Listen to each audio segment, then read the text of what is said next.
Good morning, friends. Happy Tuesday, March 23rd in our chronological Bible. All right, I can get my Bible adjusted and not push the running button here this morning. All right, I also, fair warning, just got bifocals yesterday, so this is my first attempt to read a Bible while walking wearing bifocals, and they are different and I'm getting used to them. We'll see how it goes. I feel a little like I'm in a sphere is kind of what I feel like, so we'll see how it goes. It's not terrible, but we will see. Good morning, Lori. All right, the Israelites crossed the Jordan, Joshua 3:1-17. Early the next morning, Joshua and the Israelites left Acacia Grove and arrived at the banks of the Jordan River, where they camped before crossing.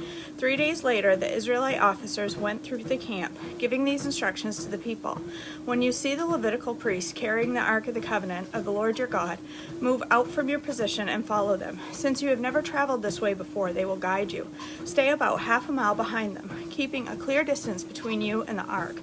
Make sure you don't come any closer. Then Joshua told the people, "Purify yourselves, for tomorrow the Lord will do great wonders among you." In the morning, Joshua said to the priests, Lift up the Ark of the Covenant and lead the people across the river." And so they started out and went ahead of the people. Then the Lord told Joshua, "Today I will begin to make you a great leader in the eyes of all the Israelites. They will know that I am with you, just as I was with Moses. Give this command to the priests who carry the Ark of the Covenant. When you reach the banks of the Jordan River, take a few steps into the river and stop there." So Joshua told the Israelites, "Come and listen to what the Lord your God says. Today you will know that the living God is among you. He will surely drive out the Canaanites, Hittites, Hivites, Perizzites, Girgashites, Amorites, and Jebusites ahead of you. Look, the Ark of the Covenant, which belongs to the Lord of the whole earth, will lead you across the Jordan River. Now choose 12 men from the tribes of Israel, one from each tribe. The priests will carry the Ark of the Lord of all the earth. As soon as their feet touch the water, the flow of water will be cut off upstream, and the river will stand up like a wall." So the people left their camp to cross the Jordan, and the priests who were carrying the Ark of the Covenant went ahead of them. It was the harvest season, and the Jordan was overflowing its banks. But as soon as the feet of the priests who were carrying the ark touched the water at the river's edge, the water above that point began backing up a great distance away at a town called Adam, which is near Zarethan. And the water below that point flowed on to the Dead Sea until the riverbed was dry. Then all the people crossed over near the town of Jericho. Meanwhile, the priests who were carrying the Ark of the Lord's Covenant stood on dry ground in the middle of the riverbed as the people passed by. They waited there until the whole nation of Israel had crossed the Jordan on dry ground. All right. Memorial to the Jordan crossing, Joshua 4:1-5:1. When all the people had crossed the Jordan, the Lord said to Joshua, "Now choose 12 men, one from each tribe. Tell them, take 12 stones from the very place where the priests are standing in the middle of the Jordan. Carry them out and pile them up at the place where you will camp tonight." So Joshua called together the 12 men he had chosen, one from each of the tribes of Israel. He told them, "Go into the middle of the Jordan, in front of the Ark of the Lord your God. Each of you must pick up one stone and carry it on your shoulder, 12 stones in all, one for each of the 12 tribes of Israel. We will use these stones to build a memorial. In the future, your children will ask you, 'What do these stones mean?' Then you can tell them, 'They remind us that the Jordan River stopped flowing when the Ark of the Lord's Covenant went across.' These stones will stand as a memorial among the people of Israel forever." So the men did as Joshua had commanded. They took the 12 stones from the middle of the Jordan River, one for each tribe, just as the Lord had told Joshua. They carried them to the place where they camped for the night and constructed the memorial there. Joshua also set up another pile of 12 stones in the middle of the Jordan, at the place where the priests who carried the Ark of the Covenant were standing, and they are there to this day. The priests who were carrying the Ark stood in the middle of the river until all the Lord's commands that Moses had given Joshua were carried out. Meanwhile, the people hurried across the riverbed, and when everyone was safely on the other side, the priests crossed over the Ark of the Lord as the people watched. The armed warriors from the tribes of Reuben, Gad, and half the tribe of Manasseh led the Israelites across the Jordan, just as Moses had directed. These armed men, about 40,000 strong, were ready for battle, and the Lord was with them as they crossed over the plains of Jericho. That day the Lord made Joshua a great leader in the eyes of all of the Israelites, and for the rest of his life they revered him as much as they had revered Moses.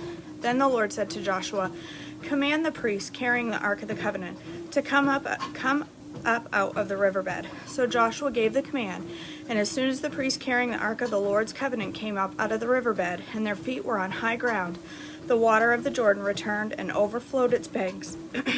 Overflowed its banks as before. The people crossed the Jordan on the 10th day of the month. Then they camped at Gilgal, just east of the Jericho. It was there at Gilgal that Joshua piled up the 12 stones taken from the Jordan River. Then Joshua said to the Israelites, "In the future your children will ask, 'What do these stones mean?'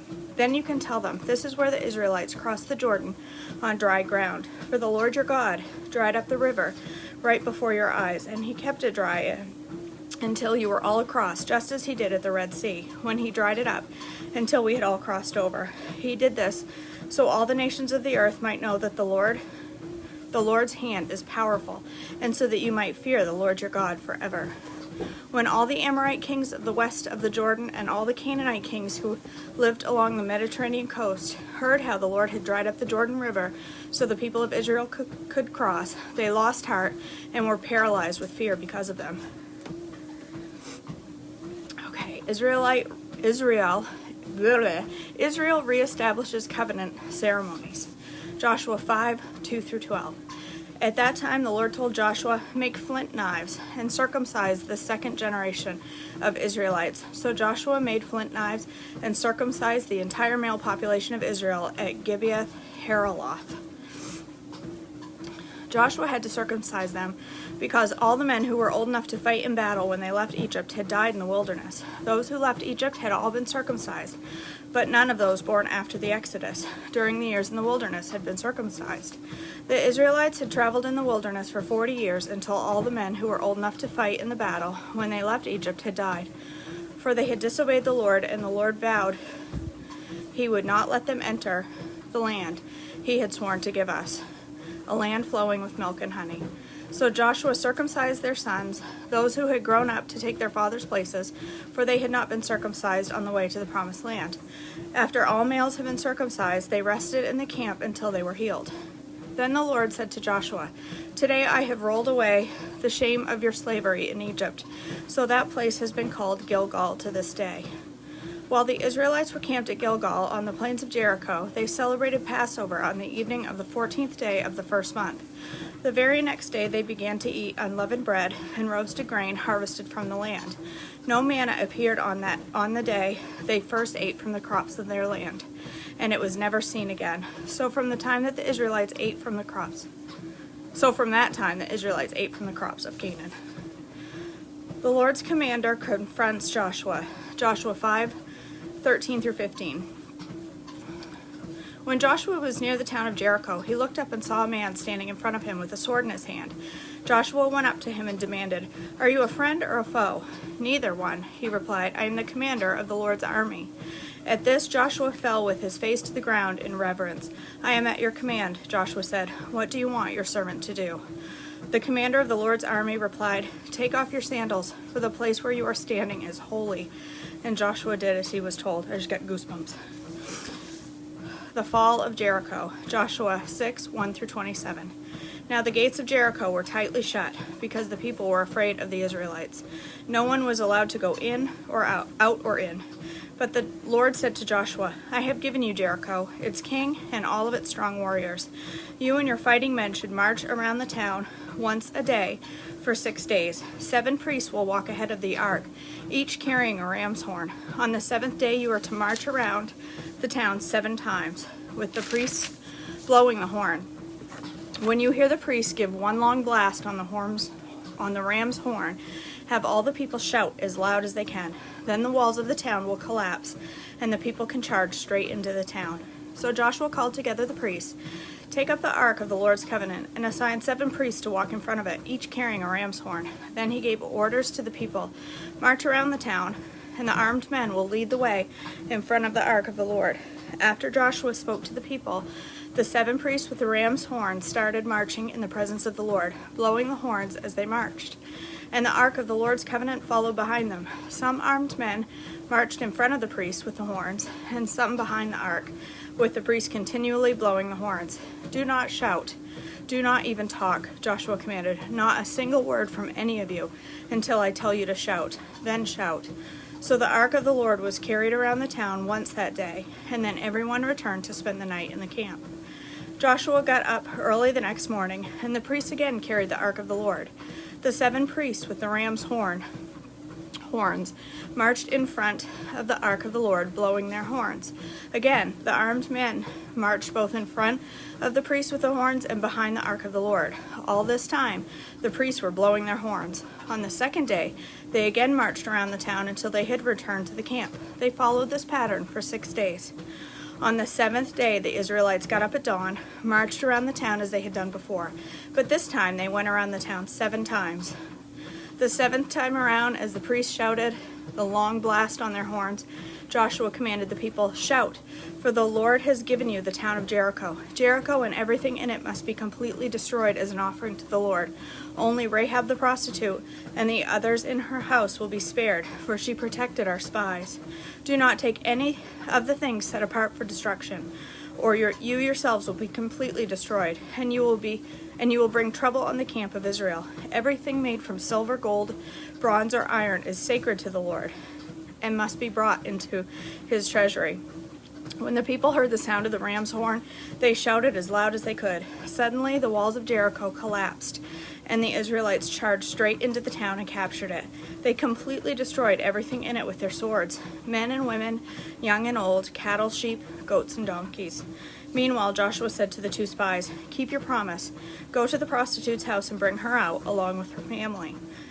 The men who had been the spies went in and brought out Rahab, her father, mother, and brothers, and all of the relatives who were with her. They moved her whole family to a safe place near the camp of Israel.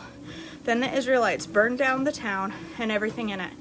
Only the things made from silver, gold, bronze, or iron were kept from the treasury of the Lord's house. So Joshua spared Rahab the prostitute and her relatives who were with her in the house, because she had hidden the spies that Joshua had sent to Jericho, and she lives among the Israelites to this day. At that time, Joshua invoked this curse: "May the curse of the Lord fall on anyone who tries to rebuild the town of Jericho. At the cost of his firstborn son, he will lay its foundation. At the cost of his youngest son, he will set up its gates." So the Lord was with Joshua, and his reputation spread throughout the land. There we go. That's it. That's right, Amy. The battle belongs to the Lord. It's pretty amazing. I love that story. It's one of the ones you hear as a kid in Sunday school, and it just sounds cool. But then when you really read it as an adult and think about the meaning behind that, it's pretty amazing. So, all right, guys, that's it for today. That is day 74. That's it. I'm going to go upstairs and I'm going to cook breakfast. So I love you all. I hope you have a blessed day. I hope you have blessings happen today, and I hope that you are a blessing to others. I almost just said, "In Jesus' name we pray." Which I guess would be appropriate, but I'm not praying right this minute. All right, you guys, have a blessed Tuesday, and I will talk to you soon. Bye.